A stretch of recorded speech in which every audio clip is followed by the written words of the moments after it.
भारत के मध्य भाग में एक विशाल साम्राज्य था, वर्धनपुरी। यह राज्य अपनी समृद्धि, कला और वीरता के लिए प्रसिद्ध था। राजा विक्रमदेव न्यायप्रिय और प्रजावत्सल शासक थे। उनके राज्य में लोग सुख शांति से रहते थे। राजा की एकमात्र संतान थी, राजकुमार आर्यन। वह बचपन से ही करुणा, पराक्रम और धर्मपालन के लिए जाना जाता था। राज्य की जनता उसे अपना भविष्य का राजा मानकर श्रद्धा करती थी। आर्यन शास्त्रों का अध्ययन करता, युद्ध कला में निपुण था और गरीबों की सेवा में सदैव तत्पर रहता।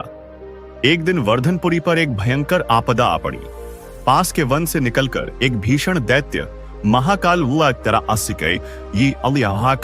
नगर पर आक्रमण करने लगा। उसकी देह पर्वत के समान विशाल, नेत्र अग्नि की तरह प्रज्वलित और गर्जना से आकाश कंपित हो उठता था। वह दैत्य हर पूर्णिमा की रात नगर में आता, अनगिनत पशु पक्षी और कभी कभी मनुष्यों की बलि मांगता। लोग भयभीत होकर मंदिरों में प्रार्थना करने लगे। नगर की सभा में यह निर्णय हुआ कि यदि किसी वीर ने स्वयं का बलिदान देकर दैत्य को शांत कर दिया तो राज्य बच सकता है। दरबार में यह निर्णय सुनाया गया। सभी मंत्री और सेनापति मौन हो गए। कोई भी ऐसा नहीं था जो अपनी जान देकर राज्य को बचाना चाहता हो।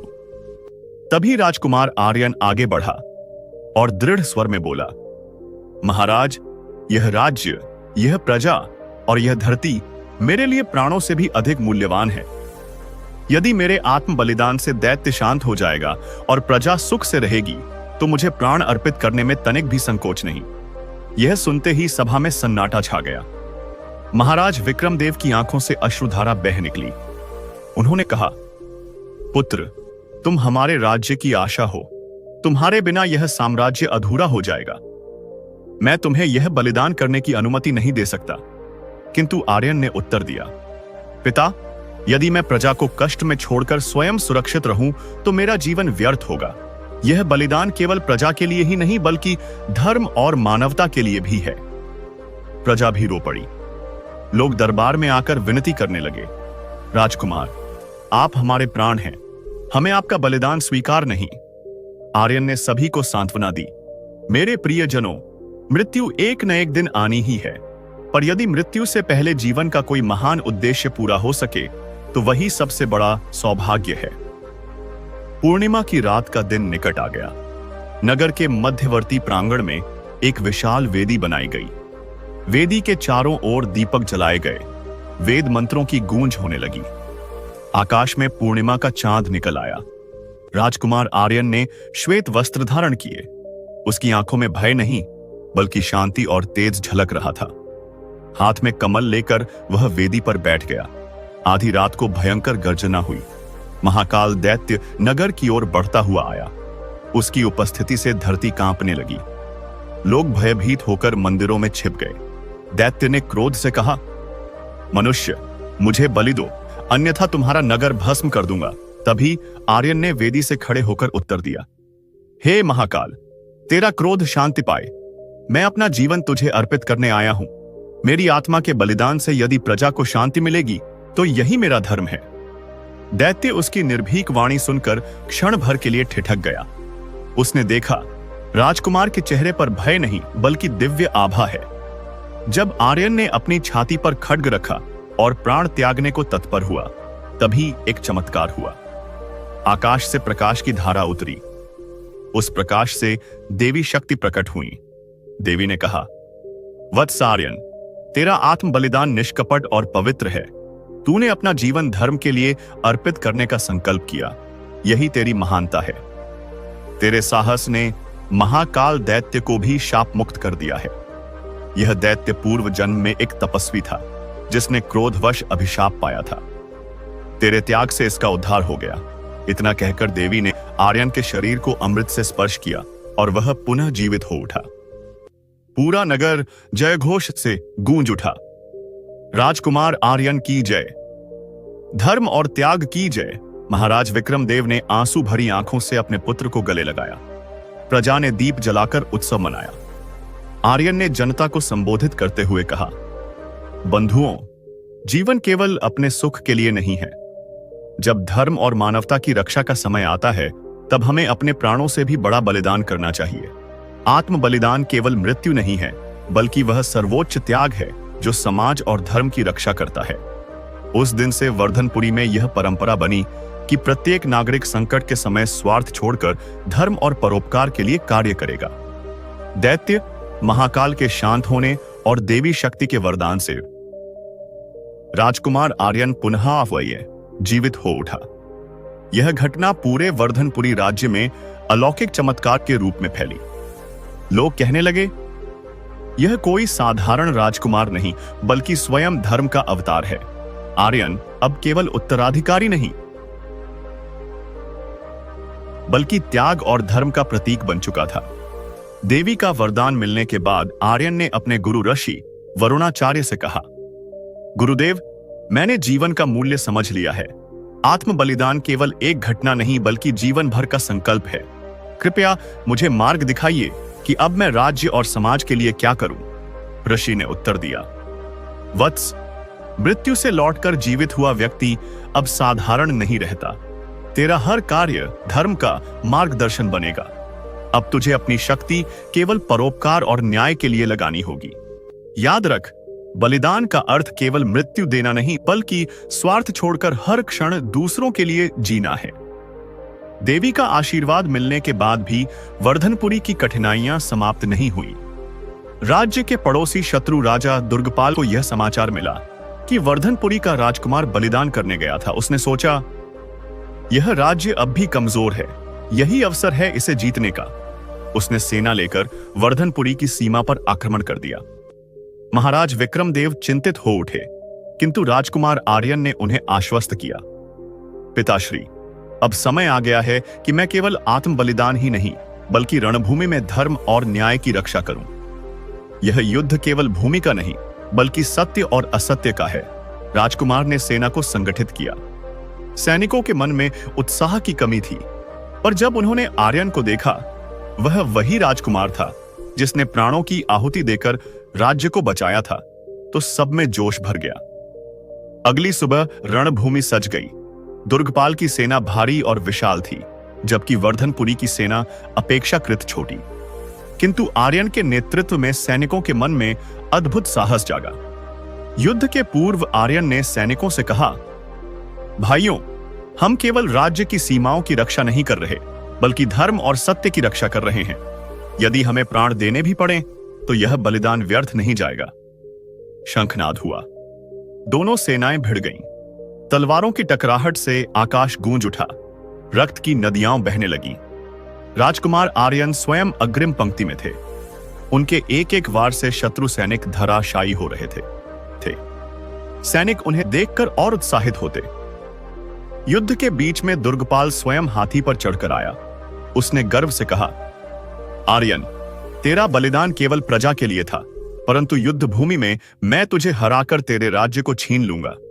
आर्यन ने निर्भीक स्वर में उत्तर दिया, दुर्गपाल, बलिदान केवल वेदी पर नहीं होता, रणभूमि भी वह स्थान है जहां एक योद्धा धर्म की रक्षा के लिए आत्म बलिदान करता है। आज मैं अपने प्राणों से भी अधिक इस सत्य की रक्षा करूंगा। दोनों के बीच भीषण युद्ध हुआ। दुर्गपाल बलशाली था, किंतु उसमें धर्म का बल नहीं था। दूसरी ओर आर्यन के भीतर त्याग और सत्य की शक्ति थी। घंटों तक युद्ध चलता रहा। अंततः आर्यन ने दुर्गपाल को मात दी और उसका अस्त्र जमीन पर गिरा दिया। जब दुर्गपाल जमीन पर गिरा और प्राण बचाने की भीख मांगने लगा, तब आर्यन ने तलवार उठाई। पूरी सेना देख रही थी कि अब दुर्गपाल का अंत निश्चित है, परंतु तभी आर्यन ने तलवार नीचे कर दी और कहा, जिस व्यक्ति ने हिंसा से राज्य पर आक्रमण किया, यदि उसे भी क्षमा कर दिया जाए तो यह सबसे बड़ा आत्म बलिदान है। मैं तेरा प्राण नहीं लूंगा, परंतु तुझे यह शपथ लेनी होगी कि अब तू कभी अधर्म का मार्ग नहीं अपनाएगा। दुर्गपाल आर्यन के चरणों में गिर पड़ा और बोला, राजकुमार, मैंने बल और स्वार्थ में आकर अधर्म का मार्ग अपनाया। तुमने मुझे जीवन दान देकर मेरा उद्धार किया। आज से मैं तुम्हारा शत्रु नहीं, बल्कि धर्म का सेवक बनूंगा। युद्ध समाप्त हुआ। वर्धनपुरी की सेना विजयी हुई। राजकुमार आर्यन ने प्रजा से कहा, बंधुओं, युद्ध में भी आत्म बलिदान का अर्थ केवल मृत्यु नहीं, बल्कि क्षमा और दया भी है। जिसने शत्रु को मारकर जीत ली वह केवल योद्धा है, पर जिसने शत्रु को क्षमा करके धर्म की स्थापना की वही सच्चा वीर है। उस दिन से वर्धनपुरी में नया युग प्रारंभ हुआ। राज्य में न केवल समृद्धि बढ़ी बल्कि धर्म और परोपकार की भावना भी फैल गई। आर्यन का जीवन लोगों के लिए आदर्श बन गया। वर्ष बीतते गए। राजकुमार आर्यन अब राजा आर्यन देव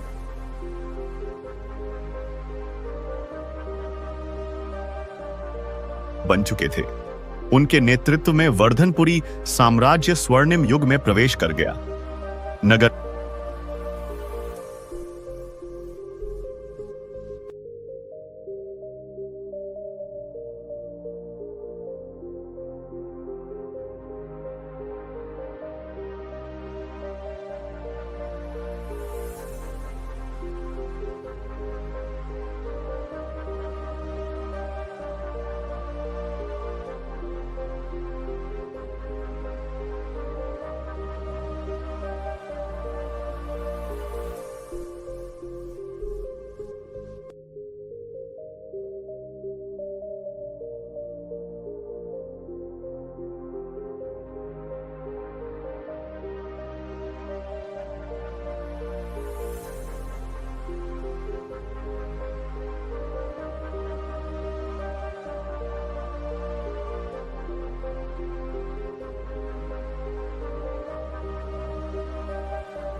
में शांति, समृद्धि और धर्म की ज्योति चारों ओर फैली हुई थी। आर्यन देव का जीवन त्याग और करुणा का जीता जागता उदाहरण था। उन्होंने कभी अपने सुख को महत्व नहीं दिया। वे कहते, राजा का सुख तभी है जब उसकी प्रजा दुख रहित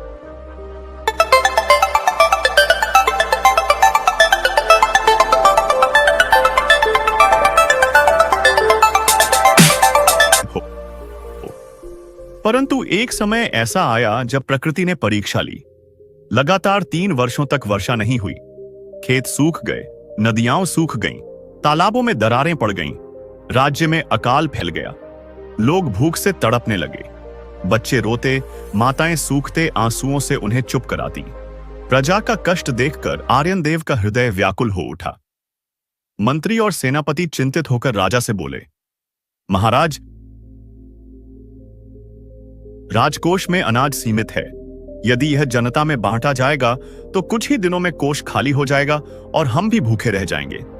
यह सुनकर राजा ने कठोर स्वर में कहा, राजा की थाली भरी रहे और प्रजा भूखी रहे, यह धर्म के विरुद्ध है। कोष का हर अन्न कण प्रजा का है। जब तक मेरे राज्य में एक भी प्रजा भूखी है, तब तक मैं अन्न का एक दाना भी नहीं लूंगा। राजा ने आदेश दिया कि राजमहल का सारा अनाज जनता में बांट दिया जाए। स्वयं और राज परिवार के लिए उन्होंने केवल जल और फल ही स्वीकार किए। दिन बीते, अकाल और बढ़ा। राजा का शरीर धीरे धीरे कमजोर होता गया। परंतु उनके चेहरे पर शांति और तेज और भी प्रखर होता गया। इसी बीच कुछ तपस्वी साधु राज्य में आए।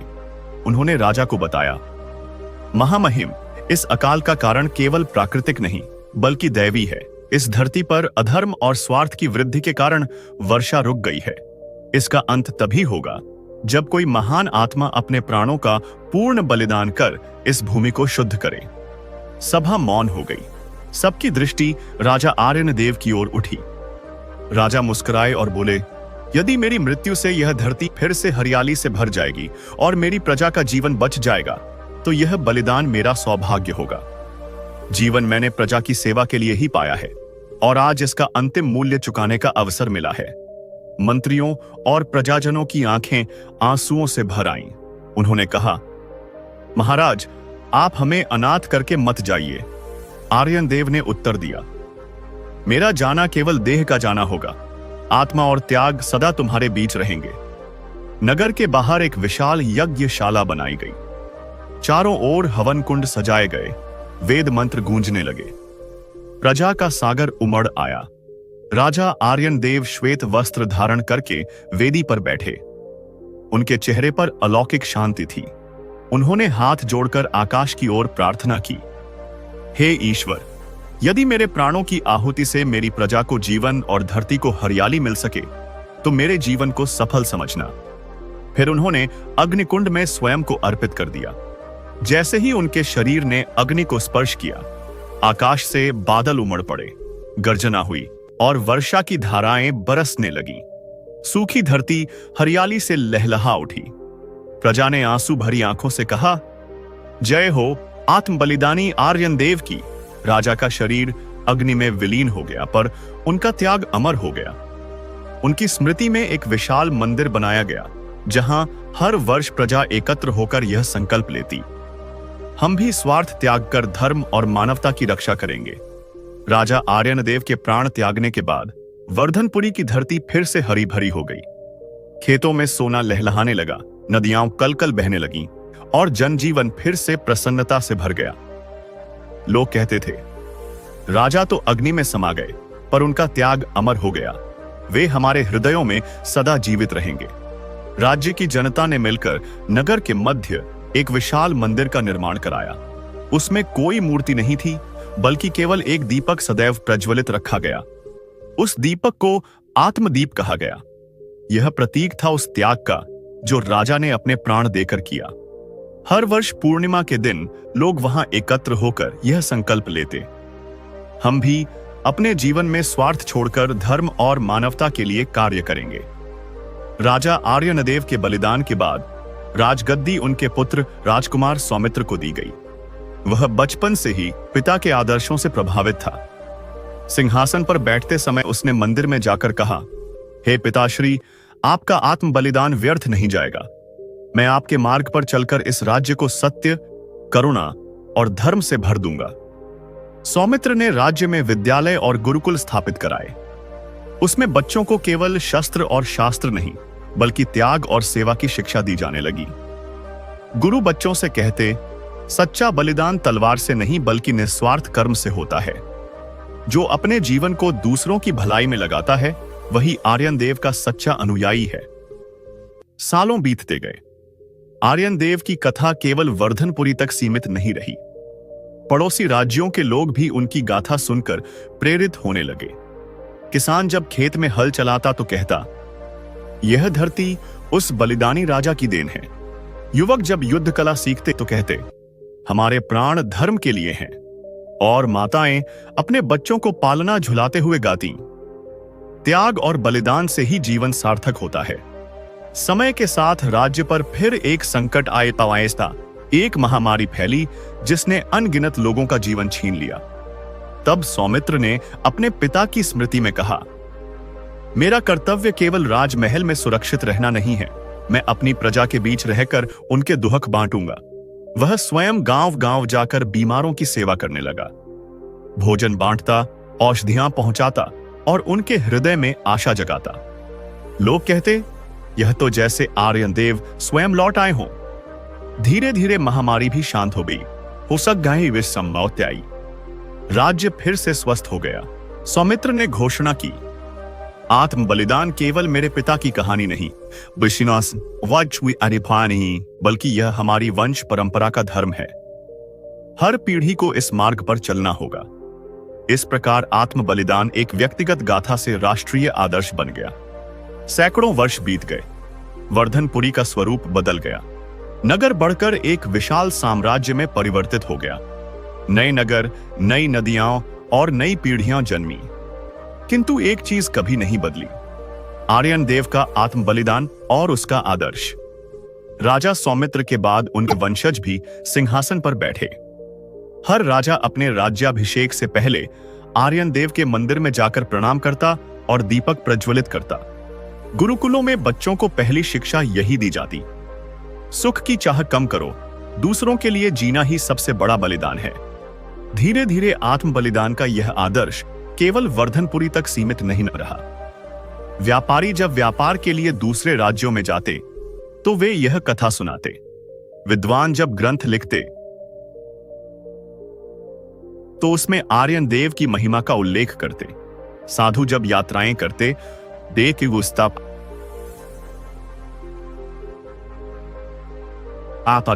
करते तो लोगों को त्याग और परोपकार की शिक्षा देते। इस प्रकार आत्म बलिदान की गाथा पूरे भारत में फैल गई। 5वीं पीढ़ी में एक राजा हुए, राजा धर्मराज। वे अपने पूर्वजों की भांति धर्मप्रिय और न्यायकारी थे। एक बार उनके राज्य में भयंकर भूकंप आया, नगर ध्वस्त हो गए, असंख्य लोग मलबे में दब गए। राजा स्वयं सैनिकों और जनता के साथ मलबा हटाने लगे। दिन रात बिना आराम किए वे घायल और पीड़ितों को बचाते रहे। जब लोगों ने उनसे कहा, महाराज आप विश्राम कीजिए, यह कार्य सेवक करेंगे, तो उन्होंने उत्तर दिया, आर्यन देव ने अपने प्राण त्यागे थे, मैं थोड़ा श्रम भी न करूं? राजा का सुख केवल तभी है जब प्रजा सुरक्षित हो। समय के साथ वर्धनपुरी में विद्या और विज्ञान का विकास हुआ। लोग कहते, हमारे विज्ञान का उद्देश्य विलासिता नहीं बल्कि त्याग और सेवा होना चाहिए, इसलिए वहां पुल, सराय, कुएं और चिकित्सालय बनते। विज्ञान का हर आविष्कार प्रजा की भलाई के लिए किया जाता, न कि स्वार्थ के लिए। विदेशी यात्री जब वर्धनपुरी आए तो उन्होंने लिखा, यह वह भूमि है जहां एक राजा ने प्राण देकर प्रजा को बचाया। यहां का हर व्यक्ति उसी आदर्श पर जीता है। यह सभ्यता त्याग की नींव पर खड़ी है। धीरे धीरे आर्यन देव की गाथा समुद्र पार तक प्रसिद्ध हो गई। कई शताब्दियों बाद साम्राज्य पर एक और संकट आया। एक आक्रांता बाहरी सेनाओं के साथ आया और राज्य को लूटना चाहा।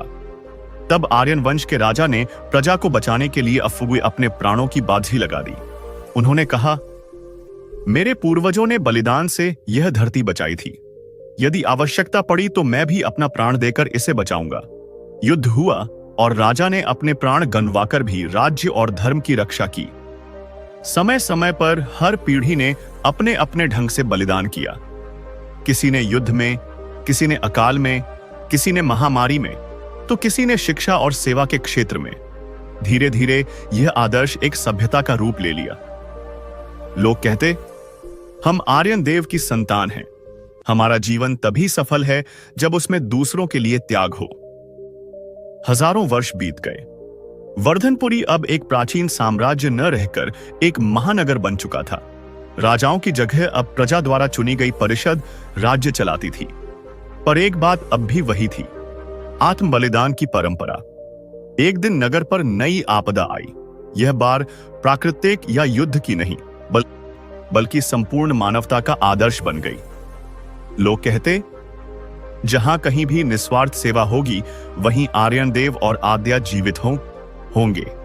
समय के साथ वर्धनपुरी एक महान सभ्यता का केंद्र बन चुका था। परंतु इस बार संकट केवल एक राज्य का नहीं बल्कि पूरे विश्व का था। प्रकृति असंतुलित हो चुकी थी। कहीं भूकंप, कहीं भयंकर तूफान, कहीं अकाल और सूखा। लोग कहते थे, अब शायद मानवता का अस्तित्व ही समाप्त हो जाएगा। विश्व परिषद ने घोषणा की, आज हमें ऐसे लोगों की आवश्यकता है जो अपने देश प्रदेश से ऊपर उठकर संपूर्ण मानवता के लिए कार्य करें। यह युग केवल विज्ञान का नहीं, आत्म बलिदान का भी है। ऐसे समय में आद्या के वंशजों और शिष्यों ने आगे आकर कहा, हम केवल अपने नगर के लिए नहीं बल्कि संपूर्ण धरती के लिए सेवा करेंगे। त्याग की ज्योति को सीमाओं से परे ले जाना ही हमारा कर्तव्य है। उनमें से एक युवक सत्यवीर था, जिसने घोषणा की, मेरा जीवन तब तक सार्थक नहीं जब तक उससे किसी अजनबी की पीड़ा दूर न हो। सत्यवीर और उसके साथी विभिन्न देशों में गए। किसी ने जंगलों में वृक्ष लगाए, किसी ने रोगियों की सेवा की, किसी ने भूखों को भोजन पहुंचाया। उन्होंने यह संदेश फैलाया, मानवता एक है। आत्म बलिदान केवल अपने लोगों के लिए नहीं बल्कि हर उस प्राणी के लिए है जिसे जीवन की आवश्यकता है। परंतु कुछ स्वार्थी शक्तियां भी थीं जो कहती, क्यों दूसरों के लिए प्राण जोखिम में डालें, पहले अपने लाभ देखो। सत्यवीर ने शांत स्वर में उत्तर दिया, जो केवल अपना लाभ देखता है उसका अस्तित्व क्षणिक होता है। जो सबके लिए जीता है वह युगों तक याद रखा जाता है। एक दिन जब समुद्र का जल स्तर बढ़ा और कई नगर डूबने लगे, तब सत्यवीर और उसके साथियों ने लोगों को सुरक्षित स्थानों तक पहुंचाने के लिए अपने प्राण दांव पर लगा दिए। सैकड़ों लोगों की जान बच गई, पर सत्यवीर और कई साथी लहरों में समा गए। उस बलिदान ने दुनिया को हिला दिया। हर देश में बच्चे बच्चे की जुबान पर यह पंक्ति थी, सत्यवीर ने केवल अपने नगर का नहीं पूरी मानवता का ऋण उतारा। लोगों ने सीमाओं और भेदभाव को भूलकर सेवा और त्याग की एक वैश्विक परंपरा की शुरुआत की। सैकड़ों वर्ष बाद जब विश्व एकजुट होकर मानवता की सेवा करने लगा, तब एक और बड़ी चुनौती सामने आई। प्रकृति स्वयं संकट में थी। नदियां सूख रही थीं, जंगल उजड़ रहे थे, पशु पक्षियों की प्रजातियां लुप्त हो रही थीं। लोगों ने समझा, यदि धरती ही सुरक्षित नहीं रहेगी तो मानवता भी जीवित नहीं रह सकती। विश्व परिषद ने घोषणा की, अब आत्म बलिदान का अगला चरण केवल मनुष्यों के लिए नहीं बल्कि समस्त जीव जगत और प्रकृति के लिए होगा। वृक्ष, जल, वायु, पशु पक्षी सब हमारी संतति हैं। उन्हें बचाना ही सच्चा त्याग है। इस युग में एक युवती उभरी, धरा। उसने कहा, मेरे पूर्वजों ने प्राण देकर मानवता को बचाया। मैं अपने जीवन को प्रकृति की रक्षा में अर्पित करूंगी। वह नदियों के किनारे वृक्षारोपण करने लगी, लुप्त होते पक्षियों के लिए आश्रय बनाए, लोगों को समझाने लगी, धरती मां को बचाना ही सबसे बड़ा धर्म है। कुछ उद्योगपति और स्वार्थी लोग बोले, विकास का मार्ग रोककर तुम दुनिया को पीछे ले जाना चाहती हो। धरा ने शांत स्वर में कहा, विकास वह है जिसमें आने वाली पीढ़ियां भी सांस ले सकें। यदि हम केवल वर्तमान का सुख चाहेंगे तो भविष्य का जीवन नष्ट कर देंगे। एक दिन एक विशाल वनाग्नि ने हजारों वृक्षों और प्राणियों को घेर लिया। लोग भयभीत हो भागने लगे। धरा और उसके साथी आग बुझाने में जुट गए। उन्होंने अपनी जान की परवाह किए बिना झुलसते प्राणियों को बाहर निकाला। कई साथी वहीं शहीद हो गए।